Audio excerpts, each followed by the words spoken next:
Right here, down. Protect your out. We put the work in. Let's finish. Let's do this. Family, I'll do 1, 2, 3. You see, we dream chase, cause that's all we was given to start with.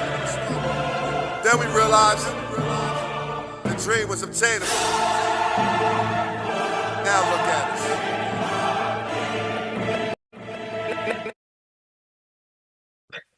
Good morning, good afternoon, good evening, wherever you are in the world.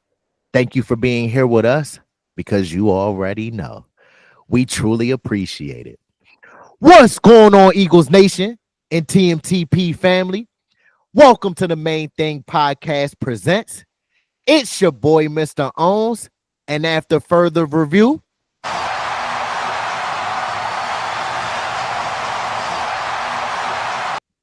the call stands. I'm still official with no stripes. What's going on, Eagles family? This is your man, Big Huss, the one you trust, bringing you all your Philadelphia Eagles latest. Hey, man, we got to tap in with you and talk a little draft talk today. You know what I mean? We got some folks getting the 5th year exercise. We got a little bit of just, I don't know, really draft news. Really talking up draft stuff today, man. It was a very exciting draft last week, kicking off on Thursday evening. Hey, man, Eagles went bonkers, man. We got a lot of special players that we really want to get to. So, but before we get started, Mr. Owens wants to holler at you, so let him get to it. Appreciate that, Big Huss. I just wanted to say to our supporters, our new supporters, welcome to our community. Also to our loyal supporters, welcome back to our channel. Just keep making sure that y'all are liking this content. Continue to flood our comment sections. Make sure that y'all are sharing and subscribing to our channel and community. And last but not least, don't forget to turn on them notification bells so you don't miss when we drop these pressure videos on y'all. You heard him. Go and do it. Go and do it. Do not wait. It's pressure this way, but nah. Let's jump right into it, man. So, Jordan Davis, Eagles picked up his 5th year option, keeping him under contract through 2026 per Fox Sports. Davis is now at $12.9 million for 2026. And look, this makes a lot of sense for the Eagles, man. When you look out at the market, just look what Milton Williams just recently got in contract talk with the New England Patriots, you know, north of what, 25 million? I believe it was around 26 million or so. Yeah, he got a 4-year, $104 million contract. 26 million. Mm-hmm. We can't afford to pay that right now. Like, let's be real. Like, that's crazy talk. So at 12.9 mil, 13 million, that's a reasonable number that we can work with. Mm-hmm. And you still got a player that's young. Jordan Davis is only 25, a lot of upside. You saw what he did last year during our Super Bowl run throughout the playoffs. My man had 2 sacks. He showed up big. And I know that he's not a Jalen Carter, right? He'll probably never be a Jalen Carter. And some folks might think that he doesn't do enough to even warrant the 13 million. But look, he might not be a big pass rusher, but he's an elite run defender. And we need that on this defense right now. And Fangio understands, his value and what he brings to the team. Like, we don't have another body on the team like Jordan Davis. He is one of one when it comes to the size and athletic ability that goes along with it. Mm-hmm. So 13 million I thought was a great price. I'm glad that we were able to keep him home for real. Let's get it, baby. Yeah, as you mentioned, Big Huss, I just wanted to add on to your point. As we said, Milton Williams got that 4-year, $104 million contract, and with Jordan Davis at that 12.9 million range, that makes him the 28th highest paid player at his position. So like you said, that's something that's reasonable and feasible for us, especially with the cap the salary cap and things like that to control and manage. But what I wanted to do real quick, because to our supporters that are not familiar with what a 5th-year option is, I just wanted to give them a proper definition. So NFL rookies are giving 4-year contracts when they enter the league. First round picks include a team option for a 5th season, which the team is allowed to either pick up that option or to decline that 5th year. But you already mentioned that keeps him here in Philly through the 2026 season, and then it also keeps him with his fellow Georgia Bulldogs that he was with from 2020 to 2022. Now in total we have 9 Georgia Bulldogs off of that national championship defense. But as you said, he is a great and elite run defender, but he's never played over 600 snaps in a season. He logged 27 tackles last year with 1 sack and 2 passes defended. But as you mentioned, Big Huss, he turned it up a little bit more in the postseason with 6. He had 6 tackles, 2 sacks, and 1 pass defended. Now, the thing that gives us cause for pause with Jordan Davis is we know he's an elite run defender. We've mentioned that already, but he has to get better at rushing the passer. According to PFF, Jordan Davis produced a sub 8% pass rush win rate in the past 2 years, and his 10 pressures are ranked 90th out of 219 eligible defensive tackles. So that's the thing. If he gets more production from the pass rush, that can allow him to stay on the field more and be a 3-down defensive tackle. But what I truly like, and this is the last thing before I finish up on Jordan Davis, because I like re-signing or picking up Jordan Davis' 5th-year option because it adds more depth. It just keeps the depth in that room. Now with that depth there, we have Jalen Carter, obviously, Moro Jomo, Thomas Booker, Gabe Hall, Byron Young, the rookie Ty Robinson, who we're going to talk about later on in the video, and Jordan Davis. So I just like the fact that we always throw out waves of defenders, especially on the defensive line. That's what we've been accustomed to being Eagle fans and seeing.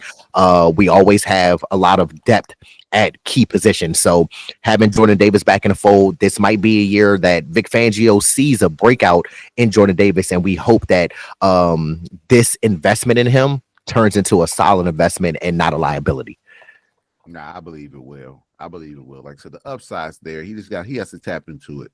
But I don't know if he'll honestly ever be an elite pass rusher. I'll just because of his stature and what we want from him, I don't know if he'll ever develop into that. But hey, if he can give you 4 or 5 sacks a year, I feel like that's pretty good in his book for what we're asking. But moving on, we're gonna talk about some jersey changes. You have Jahan Dotson, who went from number 83 to 2. Which is sweet, but I'm like, yo, you rock the 2. Yeah, I'm like, you rock the 2, baby. You got to get off. You feel me? You can't be mid with the 2 on your chest. Like, that's just not where it's at. But the 2 is sweet. Then you got Keely Ringo going from number 22 to 7, which I like too. I ain't gonna lie. That's solid. Josh Uche will be rocking number 13. Terrence Marshall Jr., they got him with number 46, which that's nasty work. Crazy for real. Hey, he has to make the squad so he can get his number changed for real. But I gotta keep it a being, and this might be crazy. The fact they gave him 46 kind of makes you feel like you're not gonna make the squad. which is crazy, but you know what I'm saying? Like, why would they give you that nasty number? But whatever. Azeez Ojulari, he's gonna rock number 52, which is solid. I think he wore 51 with the Giants, if I'm not mistaken. Correct. Kendall Lamb is going to rock number 74. Kenyon Green is going to rock number 76. Matt Pryor is going to rock number 79. Kylan Grayson is going with 83, which is solid. And then you have Harrison Bryant. He'll be coming in with 85, which I like too.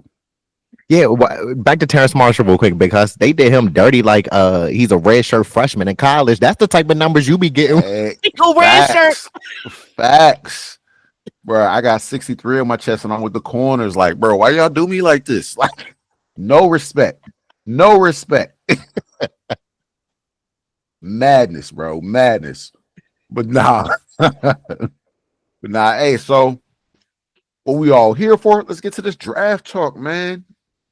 I really believe that the Eagles hit it out of the park with this draft. A lot of analysts said we had the best draft in the division, and I kind of gotta agree.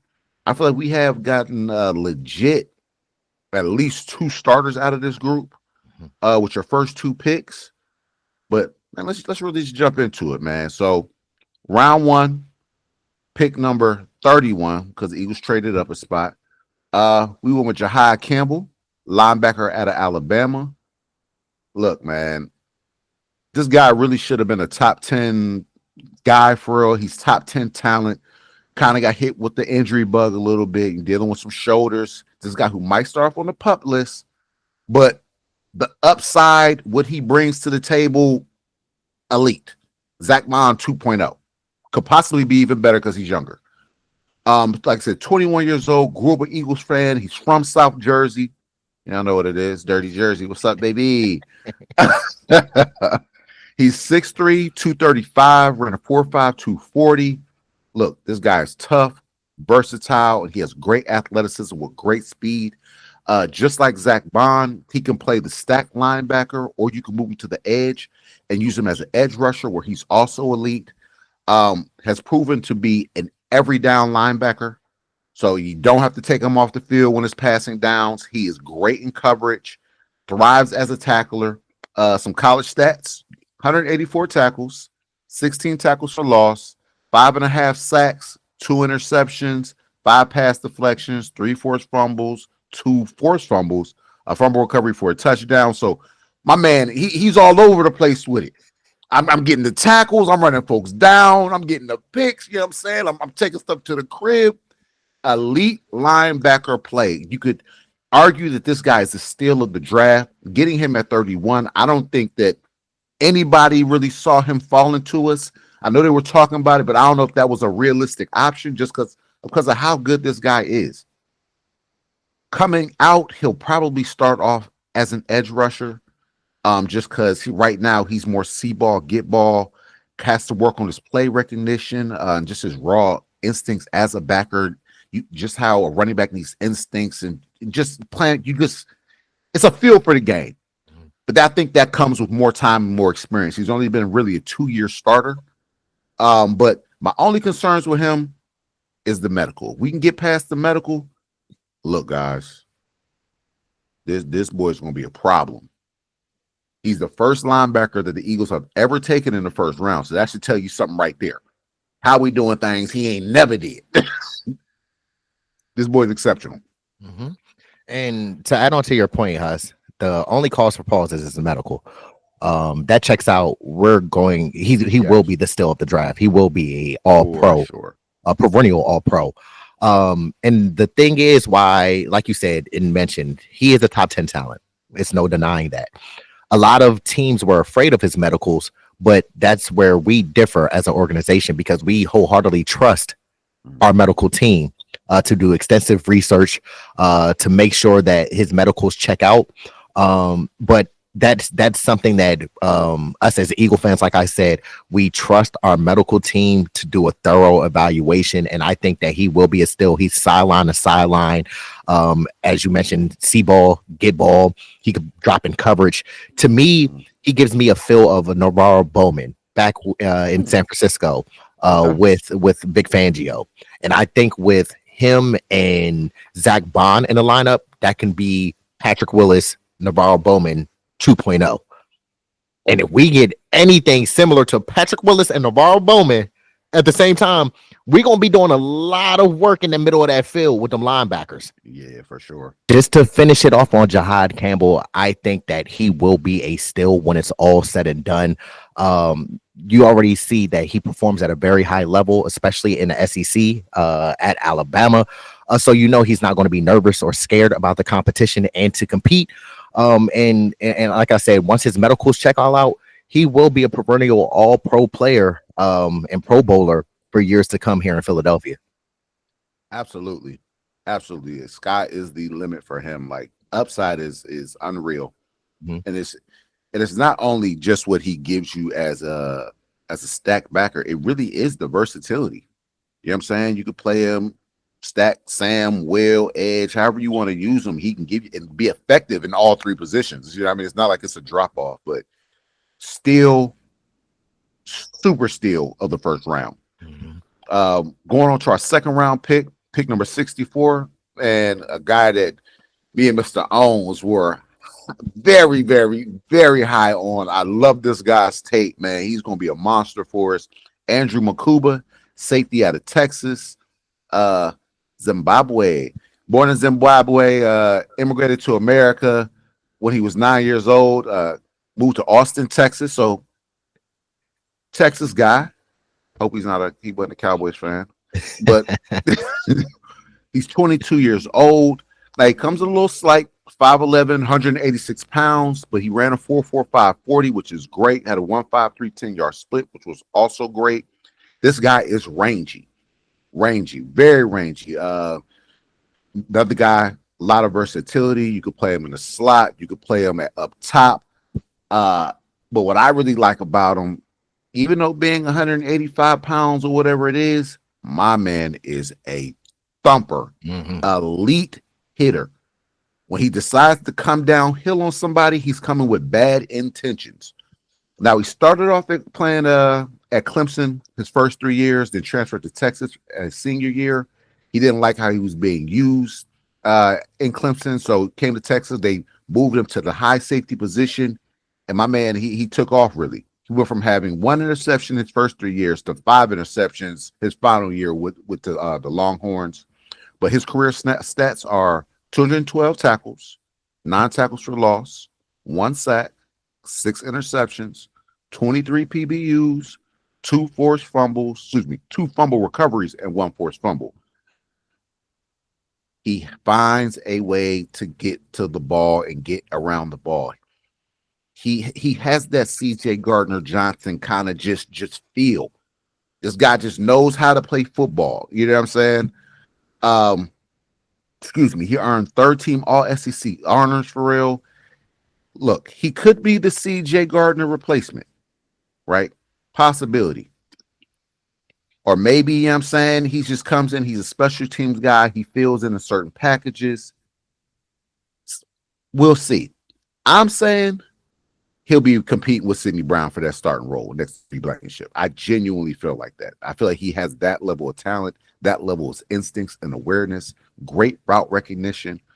Now, I mentioned him being a thumper. Sometimes him coming down with bad intentions and the slighter size causes him to miss open field tackles. That's something we can shore up. As we mentioned on other podcasts, and for those who have watched the Eagles this last season, we started off the season a poor tackling team. Went through the bye week, came out one of the better tackling teams in the league. So get them coached up, get them with Fangio, you know what I mean? Christian Parker, all those guys. I don't know the safety coach's name. Can't remember the guy from brought it from the Dolphins. But get them with these guys, get them coached up. Man, he's going to be a baller. Per Howie Roseman, I think at the end of the day, you watch the tape, you see the tools that he has in his body. He loves saying that. The person and he's got a nose for the ball. He's got a feeling for making big-time plays in big-time moments. Sidney Gardner-Johnson S. That's really the skill set we're looking for from a safety position. Guy who has the versatility to play down, who could play in the middle of the field. When it comes to defense, versatility is the name of the game for the Eagles. This guy brings that at a high level and a high clip, man. I'm really looking forward to seeing this guy play in the Eagles uniform. Sure, Big Huss. And as you mentioned, like you said, we got the safety coach from the Dolphins. That was Joe Casper. There you go. Yep, Joe Casper. And like you said, man, this is somebody who we were high on during the draft process, who we really said and identified that he will fit in our scheme and our culture here in Philadelphia. But it was weird going through the draft process. And even when we drafted him, a lot of people weren't too high on the selection. Obviously, you mentioned he played at Clemson. They were using him in a nickel role. That wasn't his strong suit. So then when he went to Texas, they put him at safety. And he showed his versatility, his range, his ball skills, him coming down, hitting. As you mentioned, he is somebody who I think and feel that he will take over CJ Gardner-Johnson's role.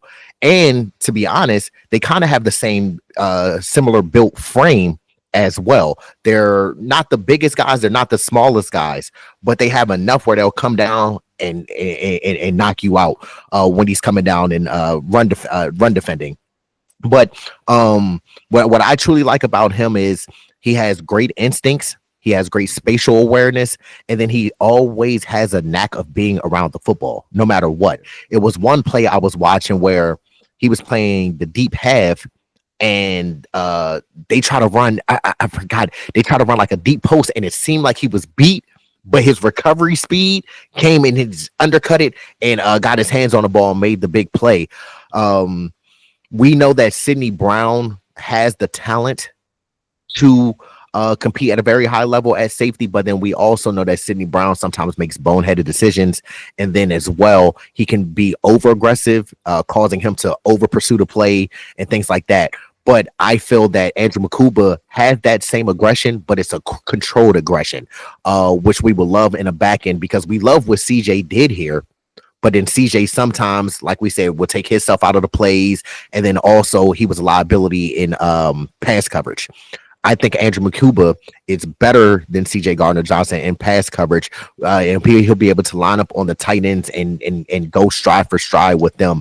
So I'm super excited to get Andrew Makuba in this building, as you mentioned, to work with Big Fangio, to work with Christian Parker, and to maximize his tools, get all of the talent out of him, because we saw what going from Clemson to Texas did.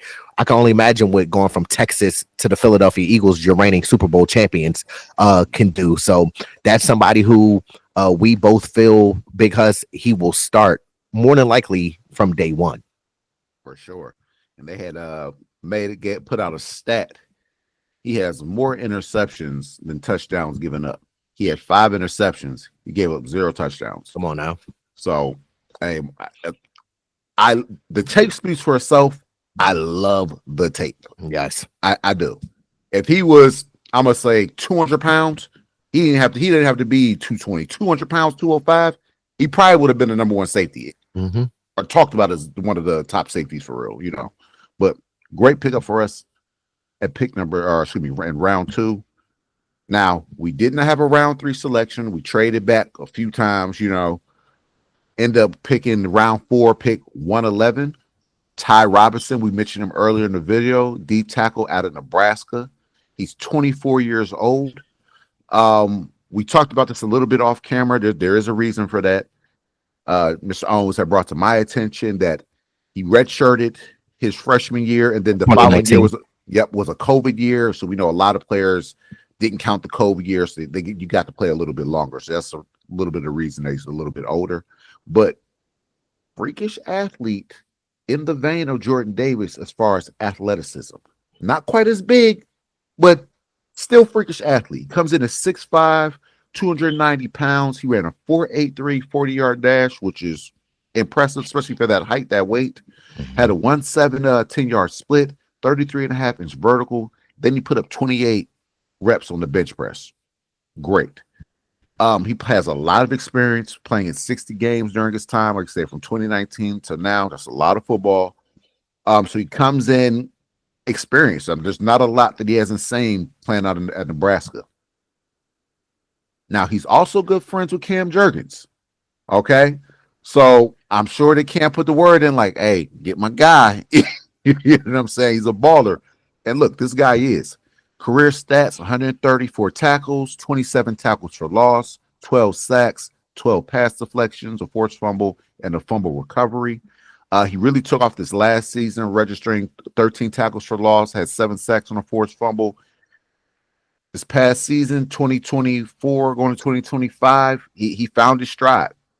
He found his stride. And look, you talking about D tackles with single-digit numbers, man. They ain't just giving single-digit numbers out to just anybody. You talking about D linemen and whatnot. You got to be a baller. You know, some of his freaky traits, per Next Gen Stats, Ty Robinson ran an official 4.83 40, which reached a top speed of 20.6 miles per hour. Both the fastest marks among D tackles. His speed at 10 yards was 16.98 miles per hour. That's the 4th fastest by a D tackle over the last 3 years. So at 6'5", 290 pounds, in a 10-yard split, he got up to Denver 17 miles an hour.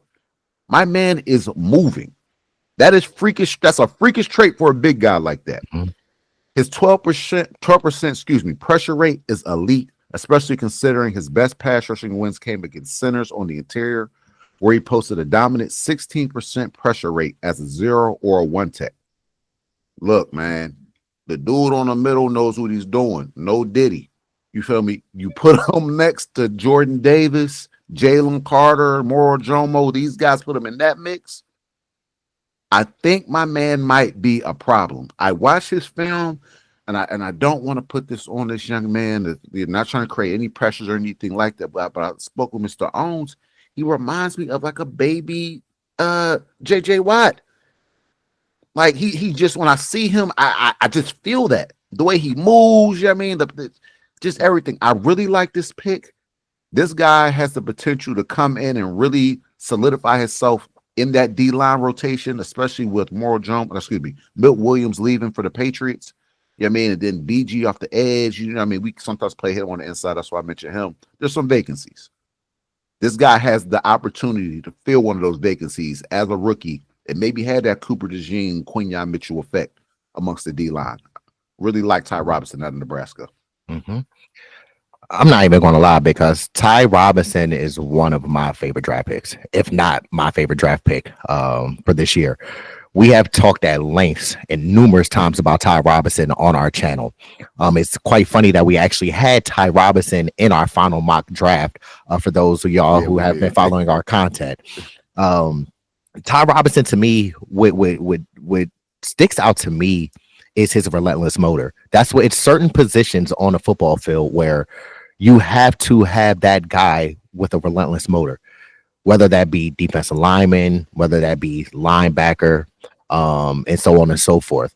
But especially interior defensive lineman, a person who never stops their feet, continues to track the ball down, fight through traffic. Ty Robinson gives you all of that. Plus his strength helps him to displace and disengage from blockers on the offensive line. Also, he is a great run defender, but he can push that pocket and collapse that pocket on a quarterback.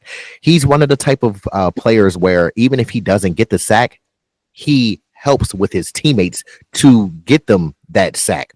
That like we said, we done a lot of studying on Ty Robinson, and I feel that he is going to fit into this room perfectly. As you mentioned, Milton Williams leaving. I like Moro Jomo. Like, let's not get it confused. We both like Moro Jomo. For sure. Yeah, we like Moro Jomo. Yeah, absolutely. But to add Ty Robinson into this fold with that size, speed, and weight, and you're lining him up beside Jalen Carter, it's going to be a problem for a lot of interior offensive linemen for the foreseeable future. We saw how that worked out in Super Bowl 59 when the interior line could not block us, and we just was pushing the pocket and getting to Patrick Mahomes, getting 6 sacks on him. But one funny thing that I saw in some of Ty Robinson's highlights, because was after Nebraska got a big stop, he was running to the sideline pumped up, and he jumped up to do a chest bump with his coach and knocked the coach down.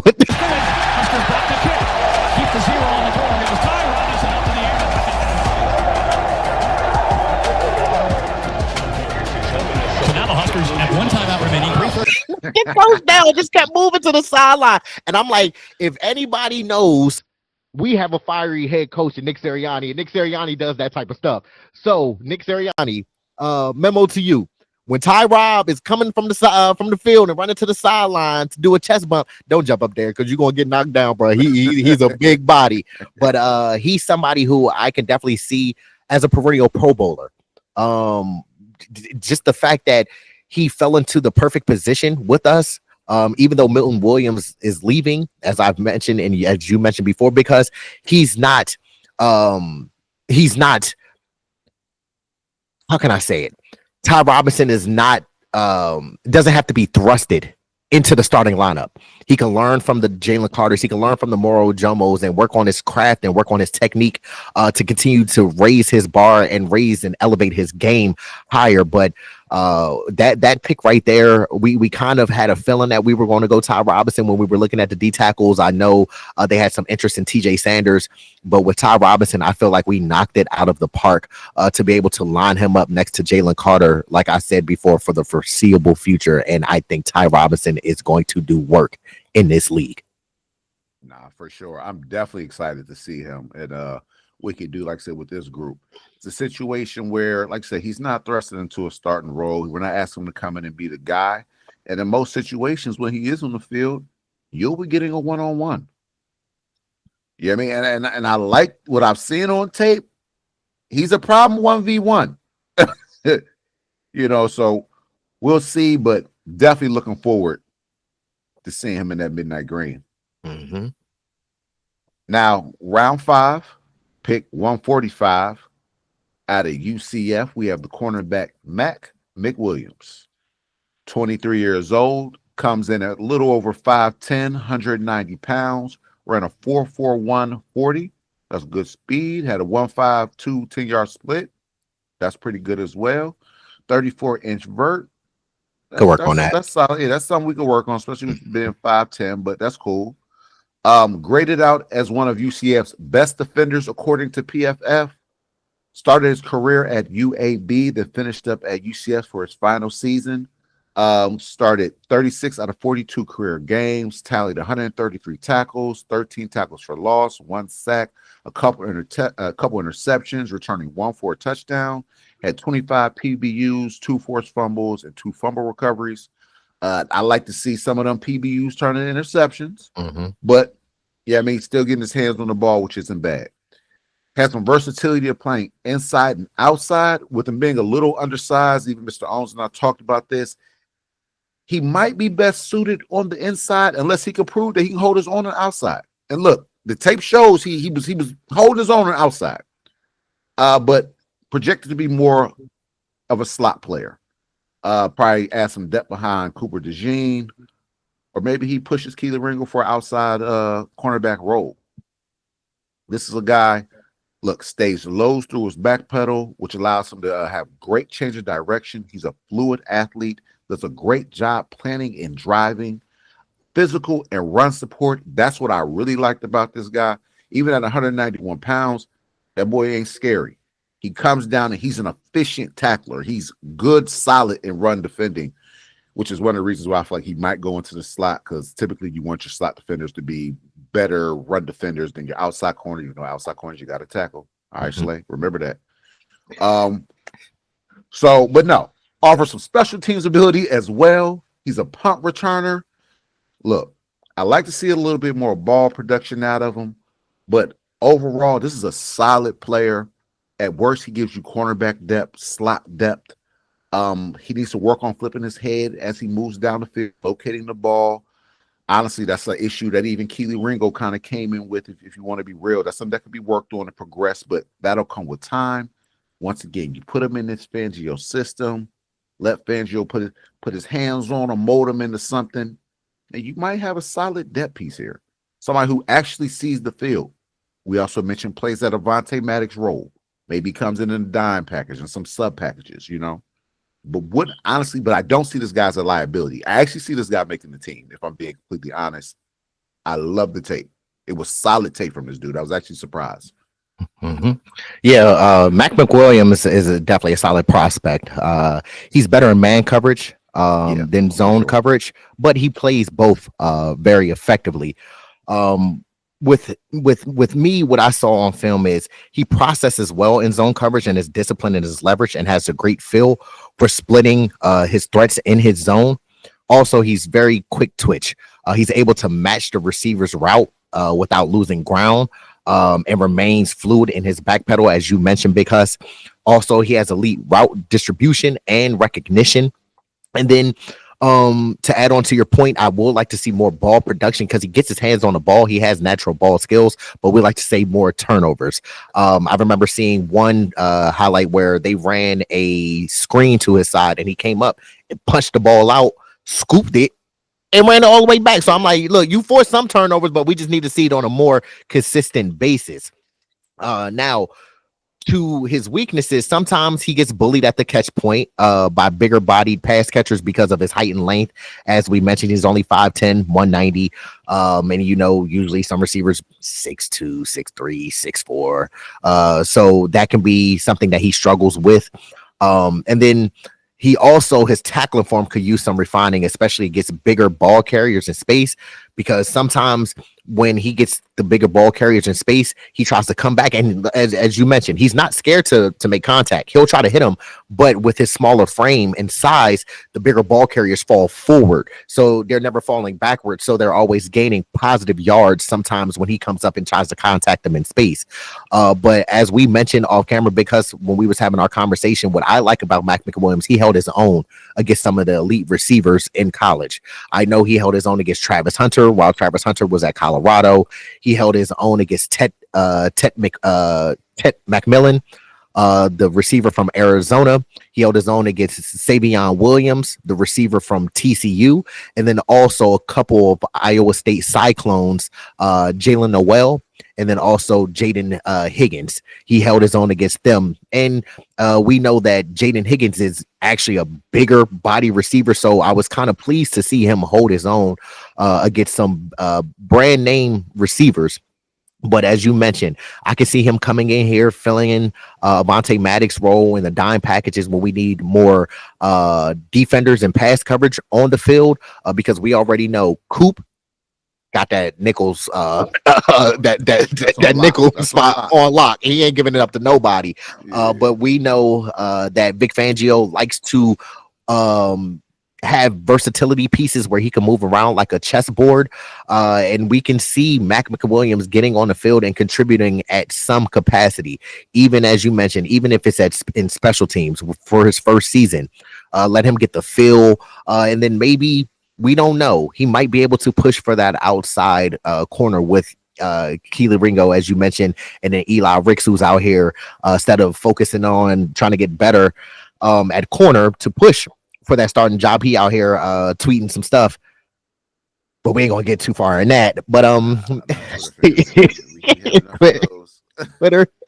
Twitter fingers is crazy work, man. But yeah, Mac McWilliams is somebody who was a solid pick, and definitely great for the value at where we picked him at. Absolutely. Yeah, we'll see what he brings to the table. He's actually in a unique position right now. So another player in a unique position is Georgia linebacker Smell Mondon Jr. We took him in the 5th round, pick 161. This guy actually might get a little playing time, and I'm gonna tell you why here in a little bit. This is another Philly dog in the building. We love them Georgia boys. Philly to Georgia is a real connection right now. He's 22 years old. He's 6'2", 224 pounds, ran a 4.58 40, had a 1.52 10-yard split, a 10-10 broad jump, so explosive, and you see the explosiveness on tape. He is a sideline-to-sideline type of player, true speed. Started 32 of 51 games played, had 212 tackles, 18 TFLs, 8 sacks, 1 interception, and 5 pass deflection. Now, he comes in as an off-ball linebacker, right? And this is why I say he actually might get a chance to not only just play this year, but start, right? So we draft Jahad Campbell in the 1st round. Everybody's automatically thinking that he's going to be that stack backer next to Billboard Bond. Mm-hmm. We might play Jahad on the line of scrimmage when he comes in. Well, if he passes medicals and all that type of stuff, as an edge player, we might use him as an edge player. So if we use him as an edge player, we would need another backer. That's when your boy might step in, depending upon the package. Mm-hmm. So you could have a Bond, Mondon Jr., Jahad Campbell kind of setup as far as your backers go. Mondon is a great blitzer. You see him blitz. Another player, you've seen him blitz up the A gap. You've seen him blitz from the edge. You can do a lot of creative things with those 3 players on the field because they all have elite athleticism, elite range, and kind of somewhat do some similar things. Now, he comes a little bit undersized at 224 pounds. So you already know if linemen get their hands on him, my man gets swallowed up, and there's some instances where he can get washed down. But if he can beat folks to the point and slip, hey, man, this dude low-key wreaks havoc. Comes in with a bunch of experience playing a high-leverage games out of that Kirby Smart system. He's going to come in coached up like them Georgia boys do. He's a great tackler that has a blend of technique and athleticism. It's pop at the point. It's not just catch and wrap. He comes in. He's violent. Great in space, great in zone coverage. Another reason why he might be one of the stack backers in that position, because him and Billboard Bond could drop while you blitz Jahai Campbell from the edge, along with Nolan Smith, and you have kind of a speed rush thing going on there. And at worst case, he's special teams. So man's gonna come in with a bunch of special team experience. This is a guy who I see making the field one way or the other. Either he's gonna make it in some sub packages, or he's gonna be a rock star on special teams. That's kind of how I view him. Excuse me. Now with the frame, it may be tapped out. I don't know how much bigger this guy can get. Truth be told, if he moved a little bit better, he'd probably be a safety, a bigger safety, used as one of those sub package type linebackers, just because he doesn't have elite size. Mm-hmm. But we seem to be drafting somewhat smaller linebackers because right now the name of the game is speed. And for Philly, if you can run and you have some smarts about you, we're going to bring you in. Howie's going to give you a chance. Vic's going to give you a chance. And that's kind of what this guy is. Per Howie Roseman, he's explosive, as we mentioned. A really fast mover. Space is his friend. We've talked about this a lot this weekend. This game is really a speed game. And he's another guy who plays really well in space. Obviously, he's been coached exceptionally well. And it was a very easy pick at this time. He just stood out on the board. Space, space, space. You got Jayden Daniels. You know what I'm saying? You got Dak or whatever they doing down there. Okay, you got the quarterbacks up there and with the Giants. There's a lot of mobile quarterbacks in our division right now, just in the league. You need people who can close and close in the distance. I mean, close with speed and honestly, and finish. This guy gives you all of that. I'm interested to see. This is one of them picks where I'm like, I'm really, really like, I'm curious, bro. Like, I want to see how Vic Fangio is going to use this guy. He is a chess piece, like a lot of the players that we drafted, especially on defense. Mm-hmm. They're all interchangeable. You can kind of line them up anywhere. Helps disguise the defense. And that's kind of one of the reasons why we were one of the better defenses in the world, because we could do a lot of different things and we didn't have to change packages. So you didn't know what we were bringing. Disguise, elite, ball skills, great smarts, man. Like this pick, especially in round 5. Might turn into something for real. Mm-hmm. Because I love this pick of Smile Munden because he has an influence in all 3 phases on the defense. He has an influence in pass rushing, he has an influence in the run game, and he has an influence in pass coverage, as you've mentioned. When I watch his film, and we watch a lot of SEC football, so we're already familiar with a lot of these prospects before they get to our team. He possesses elite sideline to sideline radius, which helps him to eliminate outside runs and screens. I'm impressed by his spatial awareness. He gets through traffic cleanly without getting slowed down by blockers while pursuing the football. He has disciplined eyes and leverage in zone coverage. And he's fluid. He has fluid hips and movements that help him mirror tight ends and running backs in coverage. That's something that we're not really used to with a lot of these modern linebackers. Well, I'm not even going to say modern linebackers, old school linebackers, where you can come down and hit. You can play the run, but pass coverage your liability. So on third down, you see a lot of offenses target linebackers because you have them matched up on tight ends and backs out the backfield, and you got backs like Saquon Barkley, you got backs like Derrick Henry, Christian McCaffrey, people who can get the ball in their hands in space and make linebackers miss. So I like that Smile Munden actually has coverage skills that will allow him to get on the field and to help facilitate our number 1 defense to keep our rank where we were. Now with the weaknesses with Smile Munden is his play strength at the point of attack can be concerning sometimes, as you mentioned, leading him to get washed out of the play. His processing speed lags sometimes against more complex run schemes. And finally with him, he has some durability issues. I did a little bit more research on him, Big Huss, and I didn't know, but he had a foot or ankle injuries in 3 consecutive college seasons, and also had a foot / ankle injury in his senior year in high school. But again, it goes back to our medical team, who we fully trust that they did a thorough evaluation of him to make sure that the ankle injuries, the foot injuries and things like that won't inhibit him to bring what we know that he can bring here in Philadelphia, which he did in Georgia. I read something the other day where Kirby Smart was literally gloating about Smile Monday and just happy at the fact that he got the opportunity to go to Philadelphia.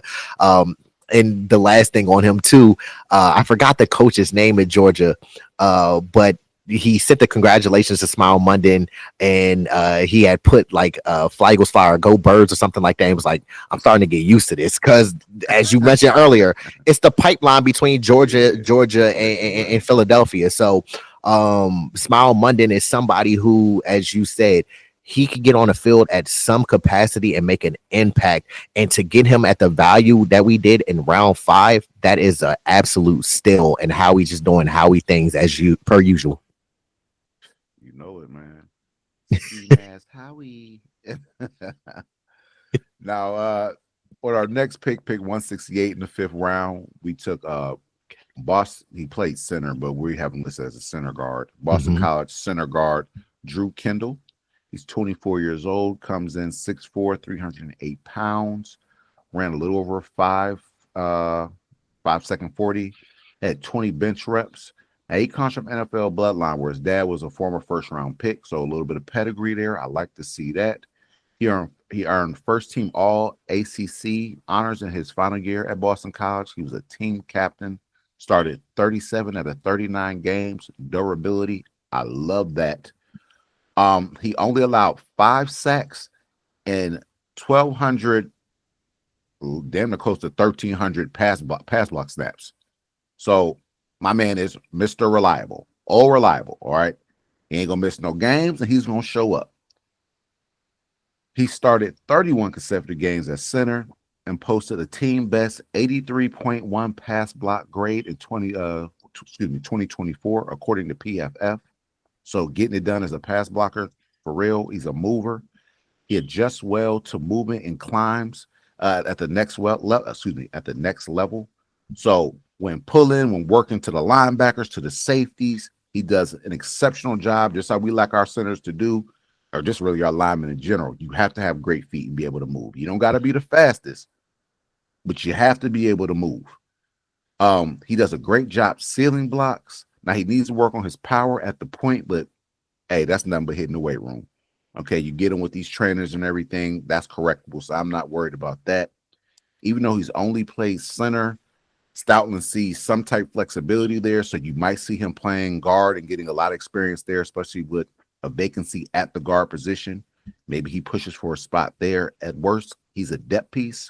Me and Mr. Owens had talked off camera. At some point, every year we have a lineman or two who gets hurt. We saw it this year where we had to kind of shuffle some pieces around. Maybe Landon Dickerson gets hurt and you have to move Cam to guard and you can insert this dude. And it really wouldn't be a drop-off, especially after getting in the Stoutland system. Or maybe it's vice versa. You know what I mean? Somebody gets hurt and you got to put this kid at guard. The versatility, the flexibility is there. He's played at a high level. He's played a lot. And honestly, once again, I love the durability. You talking about 37 out of 39 games. Where they say your best ability is availability. I need that. I want my lineman to be here because I need QB1 to stay upright. All right. I think this is a really good pick here. At worst, depth piece, or maybe this kid actually does see the field at some point in time during the season and some spot play. The durability to me is fascinating. As you mentioned, 37 out of 39 games, and especially at the position he plays, center, you're always getting contact. It's not like you're playing corner and you're like, okay, well, I played 37 out of 39 games, not trying to shortchange like corner or anything, because we played on the back end, but playing center, you're always going to have some form of contact. And we could see how even this year, I love this pick because as you mentioned, Cam Jurgens has missed some time before, even last year. And we see how it could have almost went off the rails because when Landon Dickerson had to step in for Cam Jurgens, he got injured. And then Cam had to come back in to finish the game. And that kind of harmed us because we did choose Dylan McMahon last year, I believe in the 6th round. but then you remember he didn't make our roster, and then he was claimed off of waivers by the Los Angeles Rams. So we didn't have a backup center, and we had to put Landon, who was familiar with playing center from college, in there. But we can see how quickly things could turn. So having him in the fold helps a lot. And then, as you mentioned, his dad, Pete Kendall, who was a 13-year NFL veteran, selected in 1996 in the first round by the Seattle Seahawks. I start to see a trend with what the Eagles are trying to do with genetics. And these last few years, they're looking at genetics. We saw that with Jeremiah Trotter Jr. last year, and then now we're seeing this with Drew Kendall this year. But what I like about Drew Kendall is he has great spatial awareness, from pass pro adjustments to elite angles when climbing to the second level. He processes defensive fronts at elite levels and identifies simulated pressures and can adapt to late movement by defenders. And that is major because obviously we all know one team that uses a lot of simulated pressures in the NFL is the Tampa Bay Buccaneers.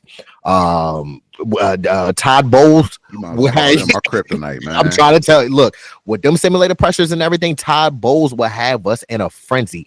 So having linemen that can see and identify the defensive front and see those simulated pressures and things like that, that helps us tremendously, as you mentioned, because we have to keep QB1 upright. You see what I'm saying? My man's on Time magazines and all that now and everything. So we got to make sure that he looking good for all that. You feel me? But Drew Kendall has relentless motor. Again, we've mentioned that before. He has great leg drive. Once he gets his hands on a defender, he displaces and moves them and creates big holes for the running backs or whoever the ball carriers. Now, some weaknesses with Drew Kendall that I notice is he can generate minimal vertical displacement against bigger body defensive linemen, creating stalemates at the point of attack. Sometimes because of his big frame, his pad level gets too high at its natural leverage advantage in a bind. More so against power rushers with their initial penetration. Again, we talked about his arm length. That might be a concern, but then also with that being concerned, we could probably turn it into something that benefits us, because if he has shorter arms, what do a lot of shorter arm guys play on the line? Guard.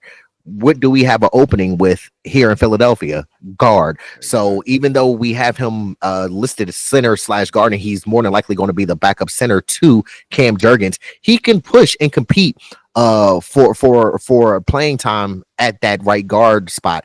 Jeff Stoutland knows what he's doing. Jeff Stoutland has been proven to know what he's doing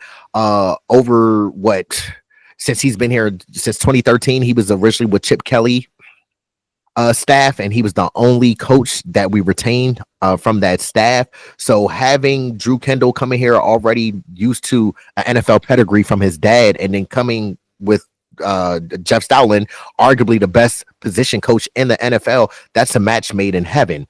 Finally, what I noticed some weaknesses about Drew Kendall is he struggles to sustain and finish against powerful zero technique defenders without some assistance. So sometimes with the zero techniques, if they're powerful, he needs a lot of double team help and things like that. But as you mentioned, just getting him in the weight room, getting him stronger, that's not about anything. And he's not going to be thrusted into starting for us on the offensive line. So maybe a year, 2 years, we'll put some more weight on him and get his frame bigger, and he can sustain and hold up in the middle of the offense. Yeah, that's one. He's just gonna have to go through Stoutland. You give him some time. The tools are in his body, as Howie says. He has the tools in his body. He's got to get coached up right. Now moving on to pick 181, 6th round out of Syracuse, quarterback Kyle McCord. He's 22 years old, out of Mount Laurel, New Jersey. What's up, family? He's a local guy who attended St. Joseph Prep in Philly. So, you know, the Eagles have probably had their eyes on this guy for a while now. He came out as a 5-star recruit out of high school. He's 6'3", 218 pounds. Started 26 games out of 37. Had 8,555 passing yards in his career, 61 passing touchdowns. He has a 22-4 record as a starter, which I like to see. He's a winner.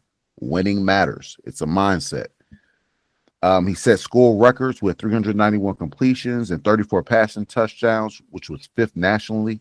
He led the FBS with the ACC record of 4,779 passing yards last year. Look, man, my man was thrown all over the yard. He had a great season last year. He's putting up numbers. But this is the guy, look, we already know who QB1 is. We don't even got to say who that is, okay? Then QB2 will be Tanner McKee. Mm-hmm. This is a guy who's going to be competing for QB3 with DTR. You know what I mean? He has a chance to make the roster as the emergency quarterback. He has a lot of upside, right? Parlance Zerline, I'm just going to read you something real quick. A pocket passer with good size who played a high volume, pro passing scheme that should give him a head start as a pro. McCord was too inconsistent at Ohio State, where he started at, relative to the talent around him, but he proved to be confident and productive last season at Syracuse with the same level of supporting talent. His fundamentals are usually solid, and he plays with adequate poise in the face of pressure. He has enough arm to make window throws and push the ball around the field. McCord seeks to attack coverages vertically instead of operating a check down Charlie, which we went through. Even QB1 had to kind of go through that. Mm-hmm. While he can't hit chunk throws, his decision-making and ball placement aren't always good fits for his gunslinger mentality. His mobility inside and outside the pocket is average. McCord has good size, adequate talent, and committable resilience. He could find a home as a backup quarterback with the modest upside. So he's a project. But look, we're not looking for a quarterback. Look, this guy might not even make the team. He could just be a camp body. But there is some upside there to lead the nation in passing when you had Cam Ward, Shador, and everybody coming out with minimal weapons. It's nothing to snuff at. That's something to be proud of. So the potential's there. Get him in the QB room. Let him learn. Hey, at worst, he's a camp body. At most, QB3. He sits for a couple years. Maybe we trade him off in a trade later down the road. Or maybe he boasts up and he's QB2 and we trade Tanner McKee off. Mm-hmm. Great value pick. A lot of upside. Hometown kid. And the 22-4 record means a lot to me because it means he's a winner and he knows how to win. I.e. Jalen Hurts. Mm-hmm. That's something that could not be measured. Or can it? With a record.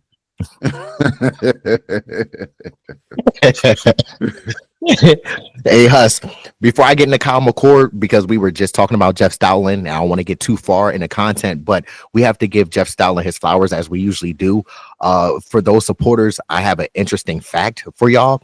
Jeff Stoutland has made 23 Pro Bowlers and 11 first-team All-Pros in 12 years that he's been the Eagles' offensive line coach. Now, I don't know what else you need to see or hear. Jeff Stoutland is the truth when it comes to coaching. And I just had to mention that because, like I said, I remember seeing that stat and forgot to say it when we were talking about him, but definitely has to be known. Hey, look, if you're point blank period, if you're an old lineman and you come to Philly, you should be elated. Mm-hmm. You know what I'm saying? Like, because no matter where you're starting off, you know, at the end of the day, you're going to get better. Mm-hmm. You know what I'm saying? And you really have an opportunity to go somewhere, and not only start, but earn yourself some money. You're getting elite coach, at Stoutland U. This is not just a guy who just came in and, you know, nobody, he's as you the stats you just ran off. Mm-hmm. He does this. So if I'm a lineman, I'm coming in, I'm keeping my head down, my ears open, I'm taking in everything that these Lane Johnson and Jordan Mailana's and Stoutland, everything they're saying and telling me to do, I'm doing that and some. Mm-hmm. Because I know at the end of the day, I will be better for it. If you're a lineman, you got to love that situation, man. You have to. You have to.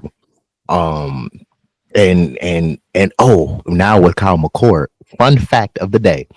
Kyle McCord was actually teammates with Marvin Harrison Jr. and our very own Jeremiah Trotter Jr. at St. Joe's Prep. Yep.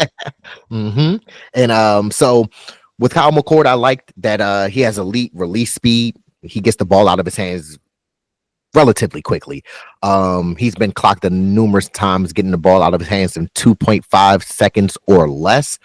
You like to see that means that he processes and has elite decision making quickly within his reads. Now, he is a phenomenal deep ball thrower, but solid in the short and medium passing game. He has advanced pre-snap recognition, which allows him to diagnose coverages and work through his progressions, as I mentioned.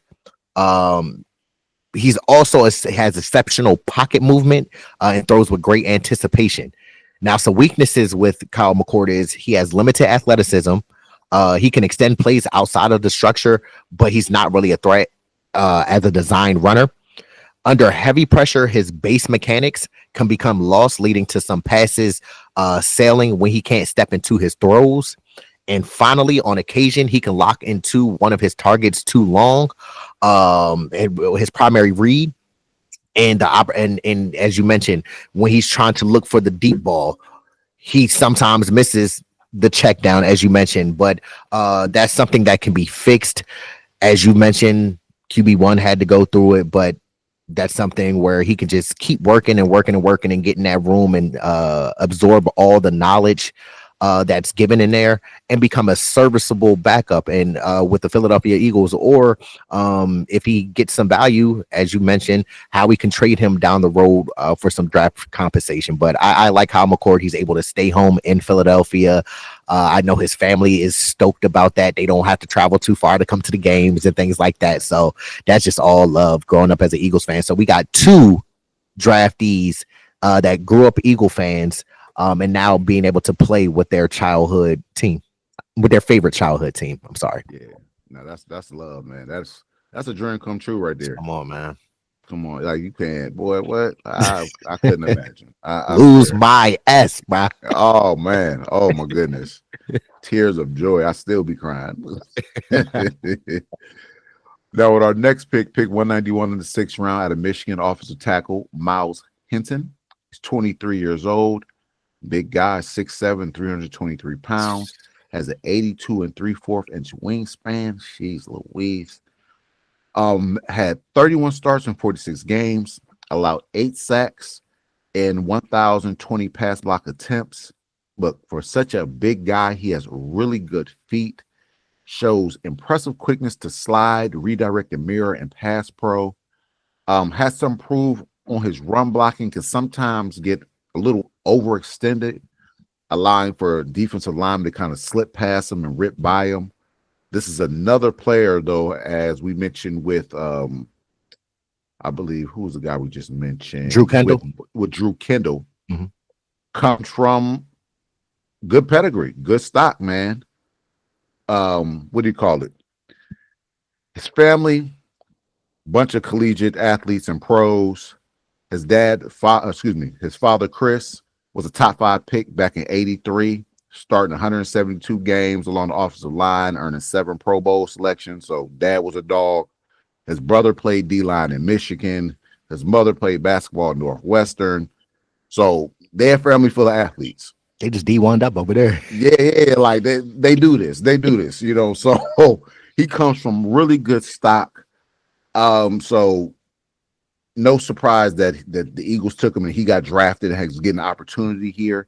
This is a guy who offers some swing tackle depth. He's going to be a swing tackle for us. Comes in with some versatility.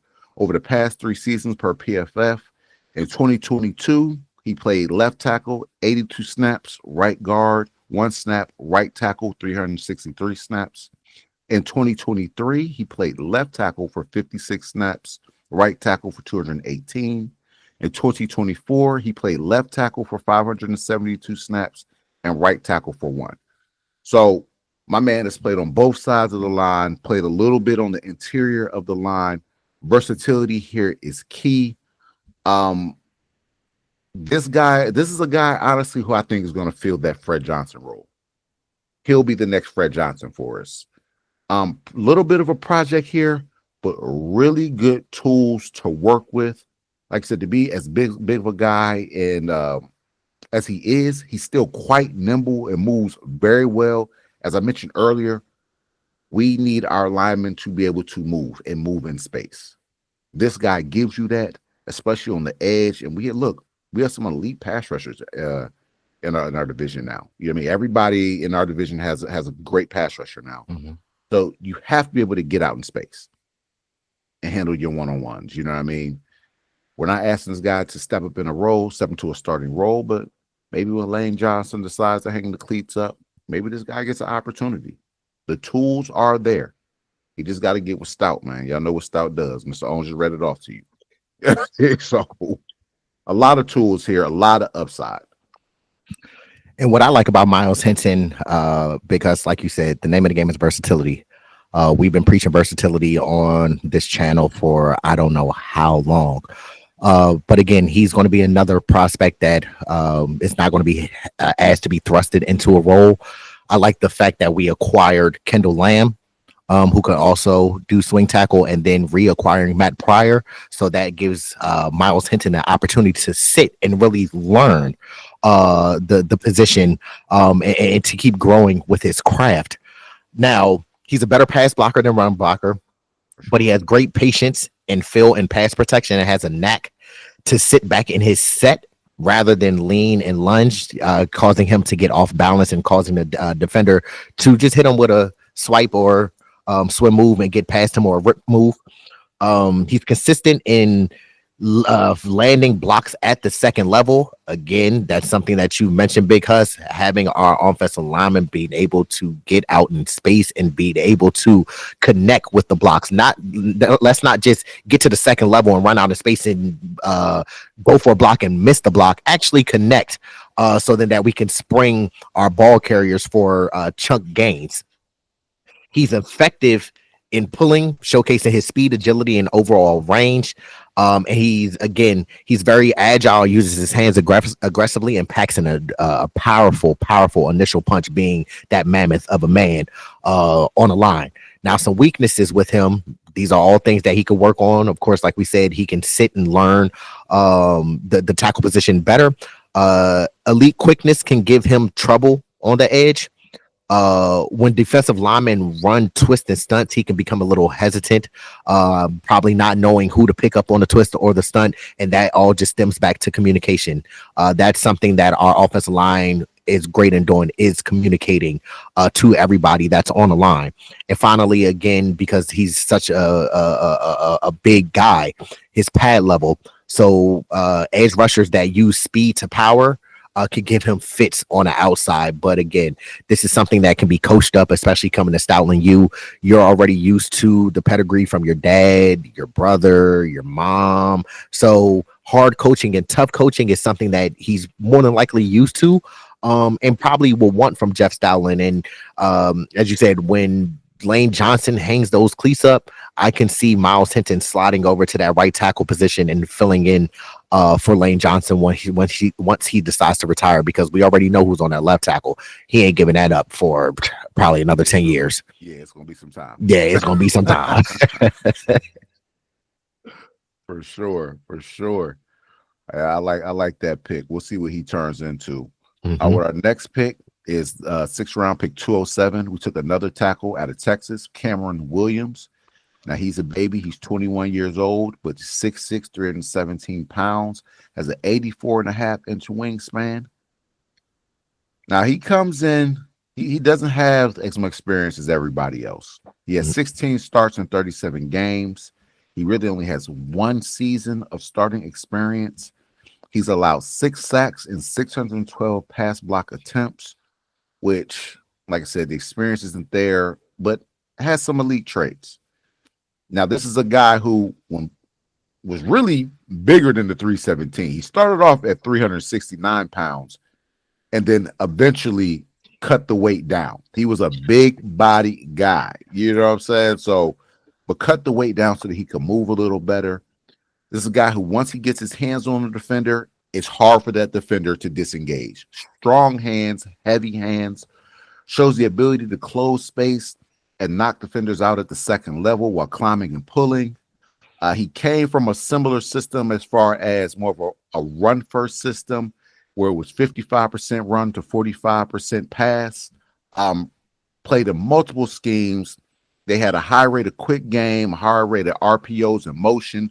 A lot of the same things that Philly did, Michigan did some similar things, just not at the clip at which we did it. Excuse me, Texas did some similar things, just not the clip that we did it. Steve Sarkisian, look, man, he is a great mind, a great offensive mind. You know what I'm saying? He had Texas down there balling.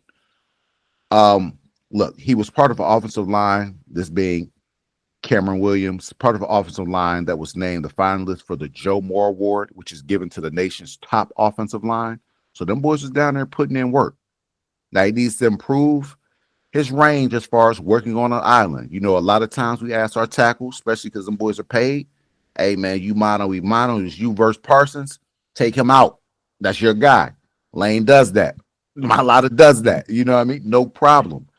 This guy isn't a one-on-one guy yet. He's going to need some help. Yeah, I mean, he's one of those guys where he allows folks to kind of get into his body and then kind of push him off balance, leave him in a chase mode. So now I'm running instead of a good push step, getting square. You know what I'm saying? Lane Johnson has a great initial step. His kick step is outstanding for real. This guy needs to work on that. It'll allow him to better kind of set his feet, get his base, and stay square to the defender instead of getting hit with speed moves. And maybe that's just come from him being a bigger guy, still kind of learning how to use his feet. You know what I mean? Like I say, he was 370 pounds. So go from 370 to 315, 316, whatever it is. That's a big jump. You're still kind of learning your body. It's a new body. But this guy will be a project. Because sometimes allow defenders to work past his face when engaging on run plays. Once again, allowing defenders to get up on him and kind of just get past him. He has to get out faster. That'll come with time. Honestly, I think getting with the trainers, getting with Stoutland, talking to Jordan Mailata, Lane Johnson, picking their brains, some of these vets will do him justice. When I asked this kid to come in here and start, give him some time, year 2, 3, 4, whatever it may be, he might have something. Like I say, still a fairly young guy. Depth piece, though. For sure, this is a pick. We all know this is a project, but sure. What a better team to come to if you are a project, as we mentioned before in this video. What I like about Cameron Williams, I did not know that he was almost 370 pounds. That's a big dude. But what I like about him, he's violent and nasty. When I watch him on film, I saw him create and generate a multitude of pancake blocks. By firing his feet and literally finishing off the defender. That's something that we pride ourselves on here in Philadelphia. We're going to bully you. Bullies, but we're the ultimate bully. He's obviously a better pass blocker than run defender, but that's something that can get cleaned up, as you mentioned, by working with the trainers and Stoutland and just our line that is intact right now. And the beautiful thing for Cameron Williams is we have our line intact mostly through 2028 and 2029. So you're going to be around them for a few years to learn. He's very mobile for his size and massive frame. Again, as you mentioned, he's just 21 years old.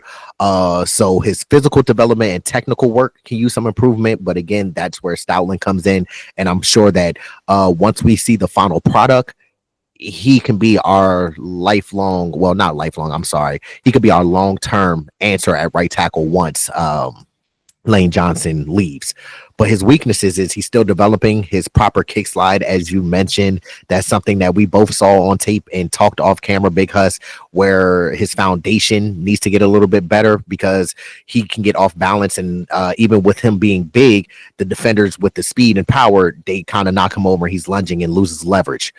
Also, his hand placement can be an issue in pass coverage versus more crafty pass rushers.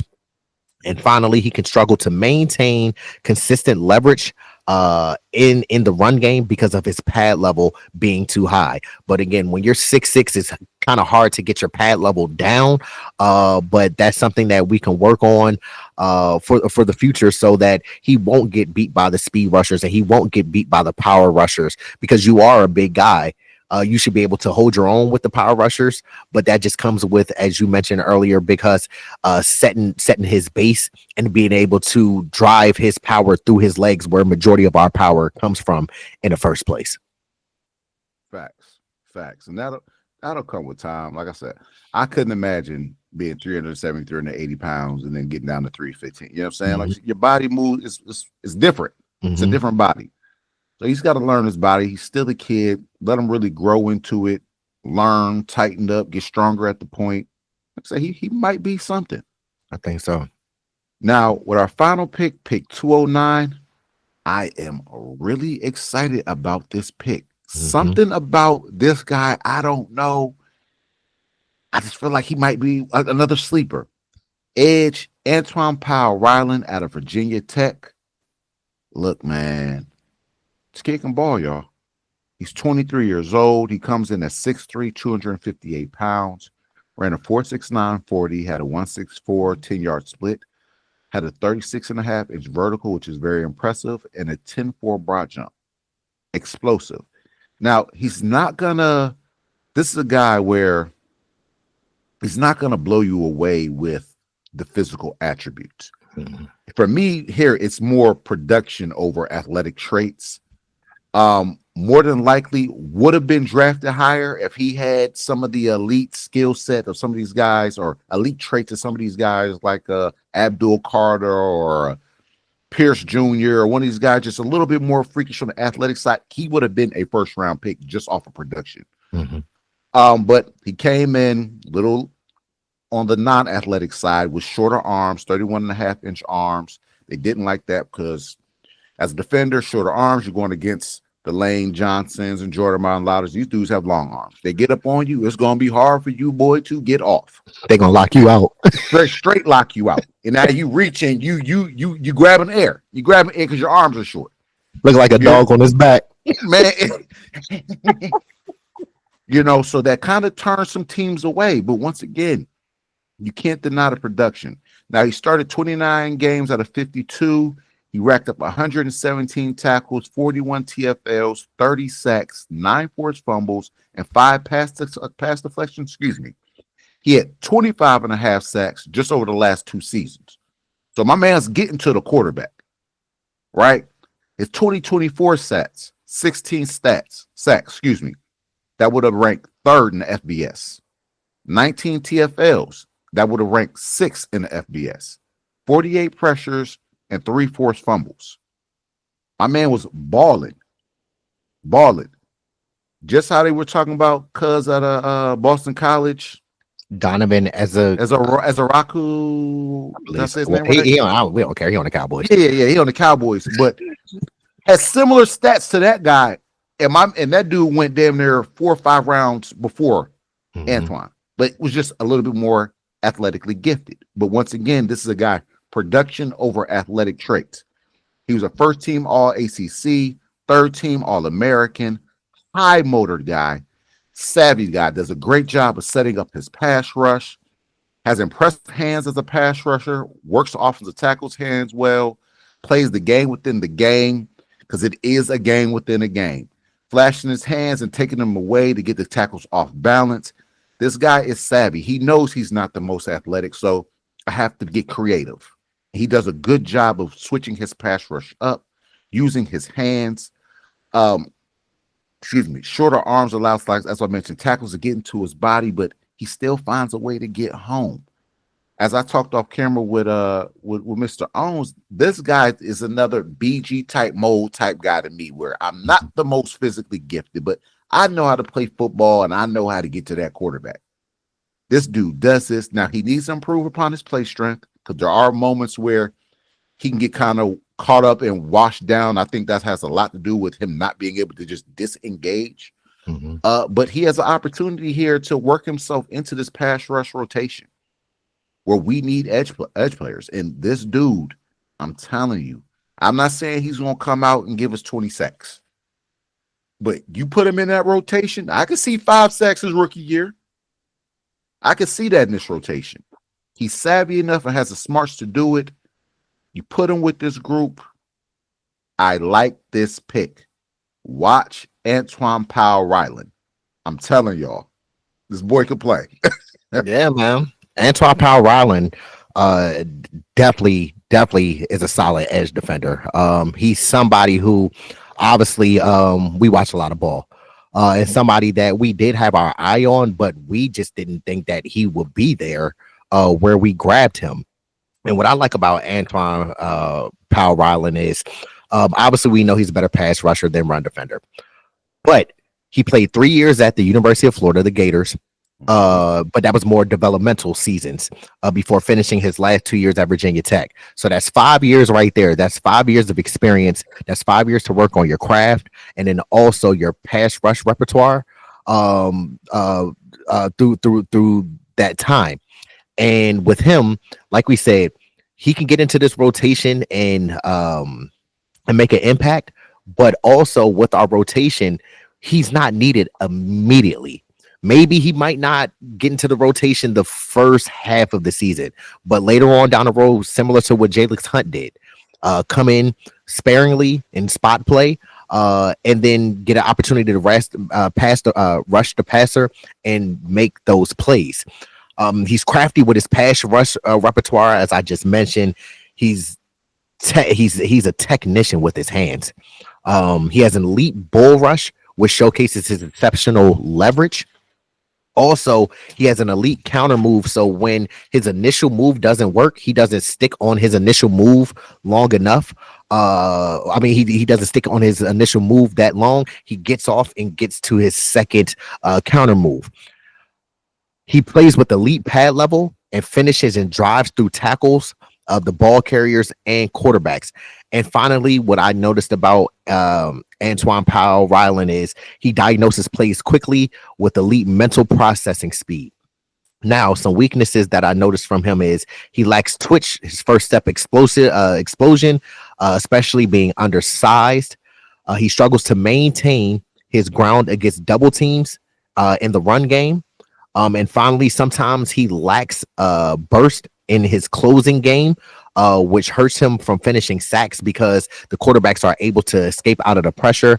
Out of the pocket, and he's not able to run them down. But when he gets off that edge and learns how to bend, and that comes with athleticism, be able to bend around that edge. Once he gets with Clint Hurt, and we know BG is going to be around the facility, talking to those type of individuals, I feel and you feel that Antoine Powell Ryland will become a household name in Philadelphia. I feel that we have the Nolan Smiths already there, the Jalen Hunts that continues to grow, but to just throw him in there with the experience that he has, the high motor that he has, this is a perfect, ideal landing spot for him. And to get him in what was that, round 7?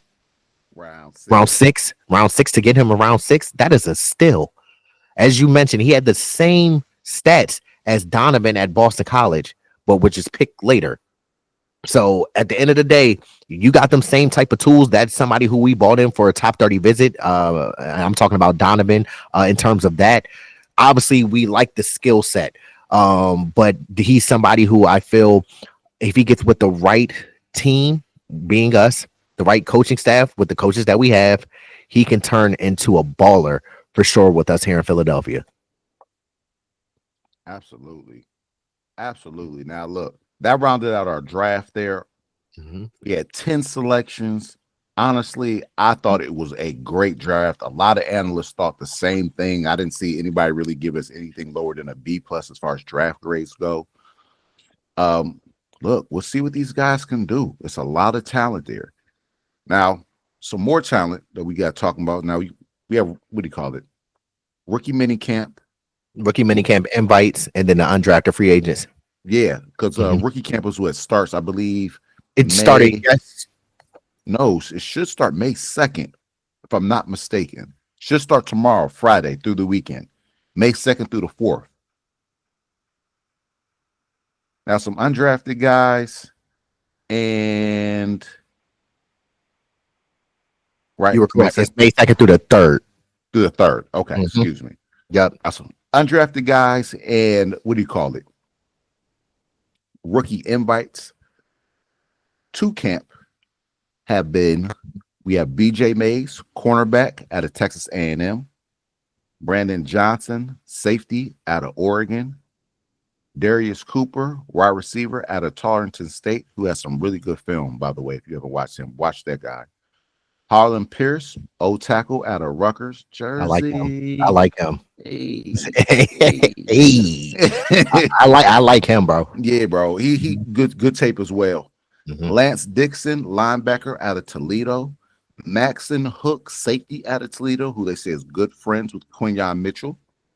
Montrell Johnson, running back out of Florida. Hey, has played a lot of good, high quality football, more of a power downhill runner. Look, he's a guy, if we're going into the 53-man roster, you'd be like, hey, Montrell Johnson made the roster. I wouldn't be surprised. Not at all. I gotta be honest with you. He has good tape. You have Shunderick Powell, running back out of Central Arkansas. Man, they had a video of this guy over here, single squatting 490 pounds. Now, mind you, he's only 185 pounds. He's not a big guy. Shunderick Powell out of Central Arkansas is a slight running back, but he has good tape. Now, unlike Montrell Johnson, he didn't play in a lot of high-stake games. You know what I mean? He was in a smaller school, Central Arkansas. I'm not sure what division they are, but he's not playing the Floridas, the Alabamas and the Georgias and the Tennessees and things of that nature. But interesting prospect. You have Taylor. What you about? They're in the United Athletic Conference. Is that D1? Yeah, because they That is previously, D1. they previously were in the WAC, and then they were in the Athletic Sun Conference, and then in 2023 they began play in the United Athletic Conference. Oh wow. Okay. Well, just taught me something. I didn't know that. Okay. So, Central Arkansas. We'll see. You have Taylor Morin, wide receiver out of Wake Forest. Then you have Nazir Morgan Sr., wide receiver out of Delaware Valley. Amarian Brown, wide receiver out of South Carolina. Ife Adie, I hope I didn't butcher your name, brother. Wide receiver out of Sam Houston. Darius Lassiter, wide receiver out of BYU. I heard that name circling. Malik Carr, tight end out of Houston. There go that boy, mama. There goes that man. Hey, we like his tape as well. We think this guy might push that room. Just off the top of my head, he comes in about 6'5", 250 pounds. I believe ran a 4.63 40, had a 31.5-inch vertical. My man, he has some really good tape, solid run after catch. Man, he's gonna be a good prospect. I'm interested to see what happens there. And look, us, before we move on, that's somebody who we have talked at length on this channel. 1, 2, that's somebody that we talked about way before the draft, because we noticed that a lot of people are starting to talk about Malik Carr and saying that he can do these things, he might be a steal and everything like that. But I just want to give us our credit that we spotted that talent for sure way before a lot of people did.